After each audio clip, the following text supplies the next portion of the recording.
Un veterano Boeing 727 de Iran Air se aproxima a Urmia en medio de una meteorología áspera, con nieve, visibilidad reducida y un ambiente que no invita a los errores. A bordo viajan más de 100 personas en un vuelo doméstico que en teoría debería haber sido uno más dentro de la rutina invernal del país. Pero en los últimos segundos, algo empieza a torcerse. Desde tierra, lo que se percibe primero es confusión. El avión no termina de quedar bien situado para aterrizar, la aproximación se frustra y la tripulación anuncia que regresa a Teherán. Son apenas unos instantes, apenas unas comunicaciones entrecortadas, pero suficientes para entender que esa cabina ya está luchando contra una situación mucho más seria de lo que parece. En una noche fría y cerrada, el vuelo 277 está a punto de entrar en su tramo decisivo.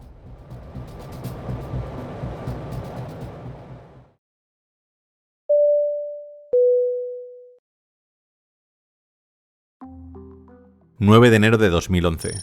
Aeropuerto Internacional de Mehrabad, Teherán, Irán. Son las 5:45 de la tarde en Teherán, y aquí el vuelo 277 de Iran Air sigue esperando su salida. La meteorología en destino obliga a retrasar la operación, y los minutos pasan con la incertidumbre propia de una noche invernal en la que nada invita a pensar en un viaje sencillo. El vuelo 277 de Iran Air despegará del aeropuerto de Mehrabad, en Teherán, con destino al aeropuerto de Urmia, en el noreste de Irán. No se trata de una ruta internacional ni especialmente larga, sino de un trayecto doméstico relativamente corto que conecta la capital del país con una ciudad importante de una región montañosa y normalmente condicionada por el clima invernal. La ruta prevista llevaba el avión desde Teherán por la aerovía UL-125 y después por la G781 hacia Urmia. En la parte final del vuelo, la llegada estaba diseñada para ejecutar una aproximación ILS a la pista 21. Sobre el papel, el procedimiento era perfectamente conocido y viable. El problema era que aquella noche Urmia presentaba justo el tipo de escenario en el que una aproximación instrumental deja de ser una mera formalidad y pasa a convertirse en una maniobra de precisión, sin apenas margen de error. El aeropuerto, además, se encuentra a unos 4.343 pies de altitud, en una zona donde el frío, la humedad y la nieve pueden complicar de manera muy seria la operación. La aeronave era un Boeing 727-286B, matrícula EP-IRP, número de serie 20945, fabricado en junio de 1974. Era, por tanto, un avión ya veterano, de 37 años de antigüedad, perteneciente a una generación muy distinta de la aviación comercial moderna. El 727 había sido durante décadas uno de los grandes caballos de batalla de las aerolíneas de medio alcance. Un trimotor fiable, potente y muy reconocible por su configuración con 3 motores en la parte trasera y la toma de aire del motor central en la base de la deriva. Este aparato acumulaba 53.591 horas de vuelo y 49.454 ciclos, una cifra importante que refleja una larga vida operativa. El avión disponía de sistemas y manuales propios de otra época. El historial de este 727 también resulta llamativo. Había pasado largos periodos fuera de servicio a lo largo de su vida antes de volver a operar.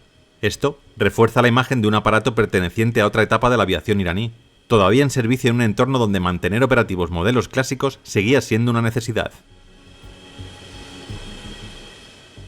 El vuelo era operado por Iran Air, la aerolínea de bandera del país y una de las compañías más emblemáticas de Oriente Medio.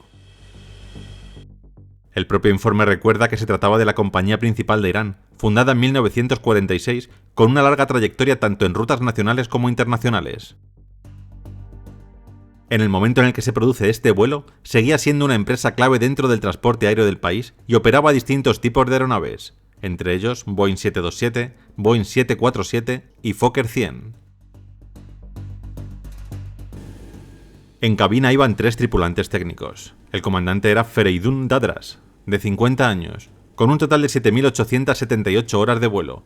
De ellas, 2.087 horas eran como comandante del Boeing 727. Además, tenía experiencia previa como ingeniero de vuelo de este mismo modelo y como copiloto en Fokker 100 y Boeing 747. Era, por tanto, un piloto con recorrido y con años dentro de la compañía. A su lado se encuentra el primer oficial Mohamed Reza Karatapeh, de 30 años, con unas 600 horas totales acumuladas, de las cuales aproximadamente 396 correspondían al Boeing 727 como copiloto. Su experiencia era claramente más limitada que la del comandante. El ingeniero de vuelo era Morteza Rastegar, de 55 años, con 8.232 horas en el Boeing 727. En un avión como este, el ingeniero de vuelo seguía teniendo un papel muy relevante, porque no estamos ante una cabina automatizada moderna, sino ante una operación en la que motores, sistemas y configuraciones requieren vigilancia y acciones muy directas. A bordo viajaban 105 personas en total, 96 pasajeros y 9 tripulantes. Dentro de estos pasajeros había 91 adultos, un niño y 2 bebés, además de 3 miembros de seguridad de vuelo. A las 18:33, por fin, el 727 de Iran Air comienza a acelerar por la pista de despegue.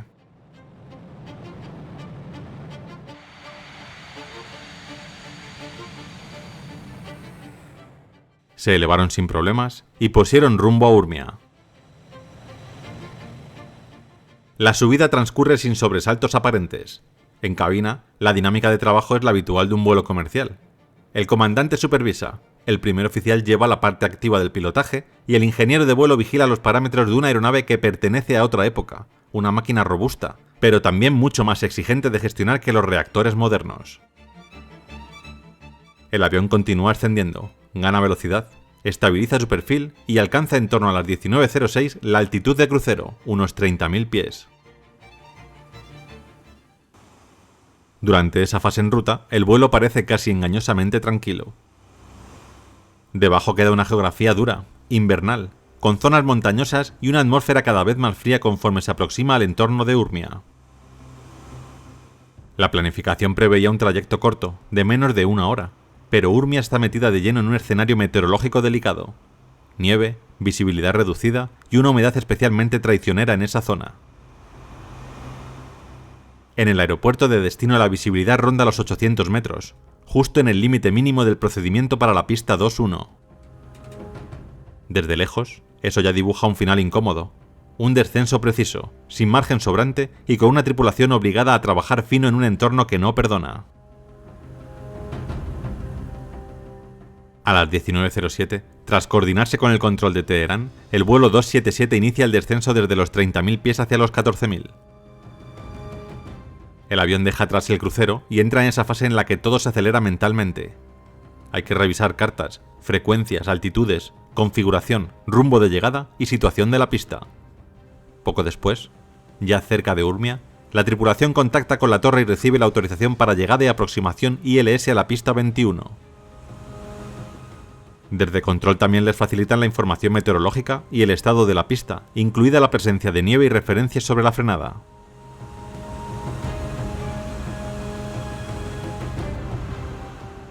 El Boeing continúa descendiendo. Reporta la llegada al punto Tubar y sigue el procedimiento publicado. Pero en estos momentos, dentro de la cabina empieza a respirarse inquietud. La carga de trabajo aumenta. A las 7:20 de la tarde aproximadamente, el vuelo informa que ya deja atrás el punto inicial de aproximación. En los minutos siguientes, el 727 sigue avanzando, pero no queda adecuadamente alineado. La torre llama hasta 3 veces para pedir posición. Finalmente, la tripulación responde: «Estamos a 5 millas». Entonces llega una de esas preguntas que en una cabina bajo presión suenan mucho más serias de lo que parecen. ¿Están ya establecidos en el ILS? La respuesta del capitán es no. Ese no cambia por completo el tono de la situación. Ya no se trata de un aterrizaje difícil, se trata de una aproximación que no ha quedado bien montada. La pista sigue delante, sí, pero no de la manera en que debería estarlo. En este punto, la tripulación tiene que decidir. Continuar una aproximación inestable en estas condiciones sería jugar con fuego. Por eso, comunican que abandonan la aproximación y que van a ejecutar una aproximación frustrada. Sobre el papel, es la decisión prudente. La torre les pide que vuelvan al punto inicial de aproximación de la pista 21 y la tripulación lo confirma. Mientras, el 727 comienza la maniobra de frustrada. En la cabina se revisan rumbos y radiales. Se habla del radial 275 y de si la salida va por el 095 outbound, de si esa es la referencia correcta. No es una charla relajada, es el sonido de una tripulación que intenta reconstruir rápidamente la geometría de la maniobra en plena carga de trabajo. El avión continúa en la maniobra de aproximación frustrada, pero en vez de transmitir sensación de recuperación, empieza a sentirse pesado, como si cada corrección exigiera más esfuerzo del normal. La configuración del aparato, la nieve, la oscuridad y la tensión acumulada convierten la maniobra en algo más agresivo de lo que debería. De hecho, en un momento de esta secuencia se activa el Stick Shaker, la vibración que avisa a los pilotos de una proximidad peligrosa a la pérdida. Dentro de una cabina, ese aviso no es un simple sonido, es una sacudida física y mental. Es el avión diciendo que la velocidad, la actitud o la combinación aerodinámica en la que se encuentra ya no son seguras. Hay una primera reacción, y el problema parece contenerse por un instante. Pero el episodio deja una huella clara, están trabajando con el margen mínimo. Fuera, el 727 sigue metido en la noche nevada del entorno de Urmia. La velocidad ronda todavía valores operativos, pero el avión va entrando en una combinación cada vez más crítica de actitud, alabeo y energía disponible. La aeronave llega a inclinarse notablemente a la izquierda mientras trata de salir del procedimiento de frustrada. Poco después la torre les vuelve a pedir posición. El comandante responde: "Stand by, please". Es una frase corta, pero en realidad lo dice todo. En ese instante no pueden ocuparse de la radio porque tienen la cabina completamente tomada por otra urgencia. En cabina ya no piensan en aterrizar. Se está pensando en sobrevivir a esta fase. El comandante ordena potencia. El tono no es el de quien sigue un procedimiento con serenidad, sino el de quien intenta arrancar el avión de una situación que se deteriora más rápido de lo que quisieran. La torre, ajena al detalle exacto de lo que está ocurriendo dentro, vuelve a preguntar la intención del vuelo. La respuesta llega entre comunicaciones intermitentes. Van a abandonar la aproximación. Y enseguida, todavía más revelador, transmiten que regresan a Teherán. Es la confesión de que Urmia ha dejado de ser una operación razonable en este momento. La prioridad ya no es completar el trayecto, es salir de allí como sea. Pero el Stick Shaker vuelve a aparecer. La maniobra se vuelve áspera. El alabeo aumenta. Los motores son llevados a potencia alta buscando que el 727 recupere energía y capacidad de ascenso. Pero la sensación general es la de una aeronave atrapada en una envolvente cada vez más estrecha. En la grabación quedan frases quebradas, alarmas, llamadas, una atmósfera de compresión brutal del tiempo. En un momento, el ingeniero de vuelo indica algo devastador. 2 de los motores se han ido. En apenas unos segundos, lo que ya era una emergencia seria se convierte en una lucha desesperada. El 727, un trijet diseñado para volar con autoridad, queda dependiendo esencialmente de un único motor que todavía responde. El capitán vuelve a ordenar potencia máxima. Hay intentos de recuperación. Se oyen los sonidos de intentos de reencendido de los motores. El sistema GPWS empieza a lanzar su aviso más terrible. Pull up. El 727 continúa perdiendo altura. La noche, la nieve y la falta de referencias convierten el exterior en una negrura blanca y uniforme. No hay una pista visible que perseguir ni un horizonte claro al que aferrarse. Solo instrumentos, alarmas, vibraciones, empuje insuficiente y una cabina que intenta sacar adelante lo imposible. La torre aún llega a advertir que la altitud del vuelo parece estar por debajo del mínimo, pero dentro del avión ya no queda espacio mental para nada que no sea sostenerlo un segundo más. Y entonces llega el último tramo. El aparato desciende hacia los campos cercanos a las aldeas de la zona, con el tren recogido, sin configuración de aterrizaje, como un avión que ha dejado de buscar una pista para limitarse a pelear por seguir en el aire.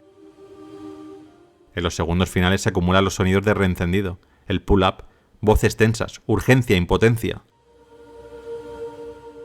Finalmente, el Boeing 727 impacta a unos 30 kilómetros del aeropuerto, en las proximidades de Mezcabat, Tolia y Hassanlu.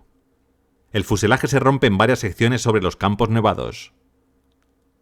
El vuelo 277 ha terminado. El balance final fue durísimo. 78 fallecidos y 27 supervivientes heridos. Muchos de los lesionados presentaban traumatismos severos y las fuentes médicas mencionan especialmente lesiones cervicales y medulares entre las víctimas. Que no se produjera un incendio generalizado tras el impacto evitó probablemente un balance todavía peor. El frío, la nieve y la rápida actuación de los equipos ayudaron a impedirlo.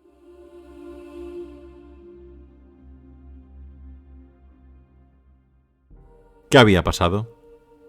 ¿Por qué el 727 dejó de responder tras el aterrizaje frustrado? La investigación concluye que el accidente no se explica por una sola causa aislada, sino por una cadena de problemas que se van acumulando en muy pocos minutos. El punto de partida está en la meteorología. El vuelo llega a Urmia con nieve intensa, visibilidad reducida y una atmósfera muy propicia para la formación de hielo. De hecho, el propio informe considera que el avión entra en unas condiciones anormales y muy desfavorables, y que esa situación termina alterando seriamente su comportamiento aerodinámico. A esto se suma un primer problema operativo importante. La tripulación no consigue quedar establecida correctamente en el ILS de la pista 21. Es decir, el avión no queda bien colocado para la aproximación instrumental. Al no tener tampoco contacto visual con la pista, la decisión de frustrar la maniobra era razonable. El problema llega después, durante esa aproximación frustrada, cuando el avión entra en una fase muy delicada de baja velocidad, alta carga de trabajo y posible acumulación de hielo. Según el análisis de los datos de vuelo y de voz, tras la ida al aire, el Boeing 727 sufre una activación del stick shaker, el aviso de cercanía a la pérdida. Los investigadores creen que el hielo pudo modificar la aerodinámica del avión y aumentar su velocidad de pérdida, especialmente en zonas que no disponían de protección antihielo suficiente, como la cola. En otras palabras, el avión podía estar entrando en pérdida antes de lo que la tripulación esperaba. En ese momento crítico, los tres motores reciben demanda de potencia, pero el flujo de aire que les llegaba no era limpio. El informe sostiene que esta alteración aerodinámica, unida al alabeo creciente del avión, afectó al funcionamiento de los motores 1 y 3, que acabaron apagándose en pleno vuelo. El único que siguió respondiendo fue el motor central, el número 2. Con dos motores fuera, poca altura y el avión degradándose, la recuperación se volvió prácticamente imposible. La investigación también analiza la actuación de la tripulación.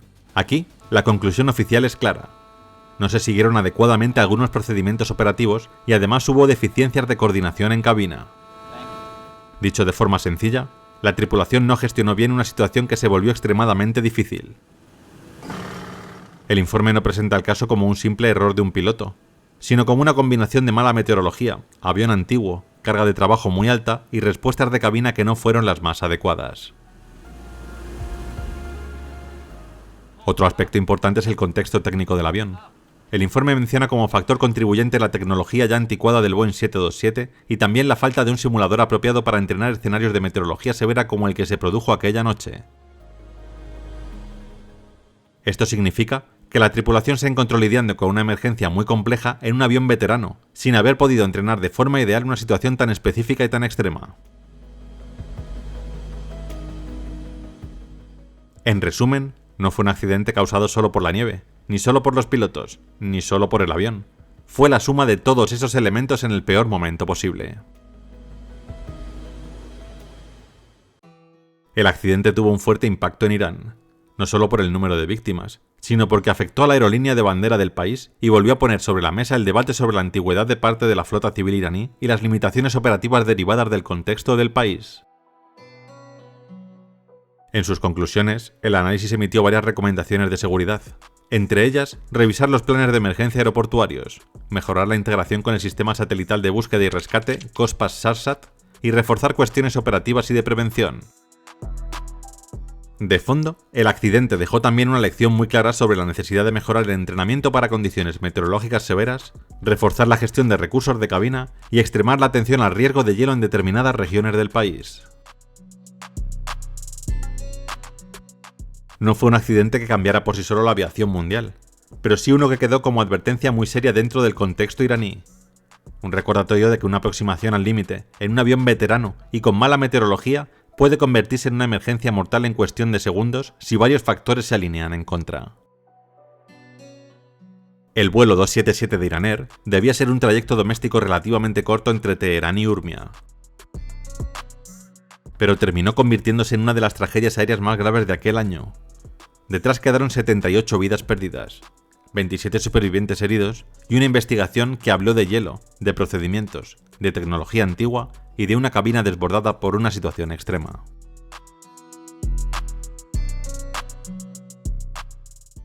Gracias por llegar hasta el final, amigos. Antes de despedirme, quería dar la bienvenida a los nuevos miembros del canal.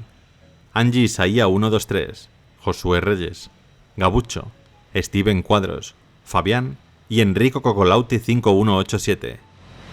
Gracias por el apoyo, amigos. Nos vemos el domingo que viene en un nuevo vídeo.